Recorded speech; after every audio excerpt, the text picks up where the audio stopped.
लग्नाची वेडी या मालिकेमध्ये आपण पाहणार आहोत की राघव त्याच्या बेडरूममध्ये असताना त्याच्या परिवाराचा फोटो हा अचानकपणे खाली लादीवर पडतो. तो पडताना राघव अचानक त्या फोटोकडे जातो आणि म्हणतो की हा फोटो कशामुळे खाली पडला असावा. आणि त्या फोटोकडे बघू लागतो आणि विचार करू लागतो की मला अशी बेचैनी कशामुळे होते. माझी सिंधू आणि सावी कुठल्या संकटात तर नाही ना. पण इथं तर सिंधू पूजेत बसली आहे. त्यानंतर इकडे सिंधू ही शकुंतलेचा पाठलाग करत तिच्या पाठीमागं धावत असते. धावता धावता ती खाली जमिनीवर पडते. तिचा पाय दुखू लागतो आणि ती खूप खचून जाते. आणि नंतर ती गणपती बाप्पाला म्हणते की बाप्पा जरा माझी मदत कर. माझ्या सावीला मला वाचवायचं आहे आणि तिला वाचवण्यासाठी तू मला शक्ती देणार आहेस.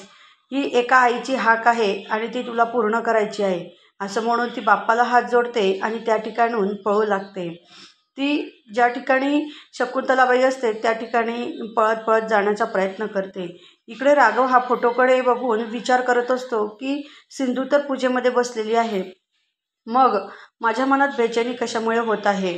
त्यानंतर तो म्हणतो की नक्की पूजेत कोण बसलं आहे आणि माझी सावी आणि सिंधू ही कुठल्या संकटात आहे, मला काहीच कळत नाही आहे आणि ही बेचैनी मला इतकी कशामुळे होत आहे. त्यानंतर शकुंतलेने मुद्दा डाव मांडून त्या ठिकाणी बॉक्स रिकामा आणलेला असतो आणि तो गावठाण देवीजवळ असतो. कारण तिला संशय आलेला असतो की सिंधू या ठिकाणी आलेली आहे, म्हणून तिने हे नाटक केलेलं असतं. ती काडीपेटीतनं माचीस बाहेर काढते आणि त्या पेटवू लागते. त्या पेटवत असताना अचानक समोर त्या ठिकाणी सिंधू येते. सिंधू बघते आणि शकुंतलाबाई त्या बॉक्सला आग लावते, परंतु त्यात सावी नसल्याने त्यामुळे ती बिनधास्त असते.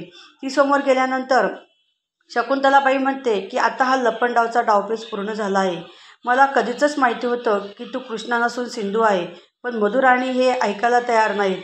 त्यानंतर ती तिची पिस्तॉल काढते आणि सिंधूवर रोखते आणि म्हणते की मेलेल्या माणसावर जर गोळी झाडली आणि त्याला मारलं तर पुन्हा गुन्हा होत नाही, म्हणून ती गोळी सिंधूवर झाडू लागते.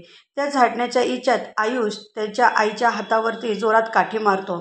त्यानंतर ती शकुंतलाबाई बघते कोण आहे, तर तो समोर आयुष असतो. नंतर सिंधू तीच काठी हातामध्ये घेते आणि शकुंतलेला मारत मारत पार रस्त्यावर नेते. नंतर शकुंतलाबाईला म्हणते की सांग माझी सावी कुठं आहे. तेव्हा शकुंतलाबाई म्हणते मारू नको, मी सावी मधुराणीकडे पोहोचवलेली आहे.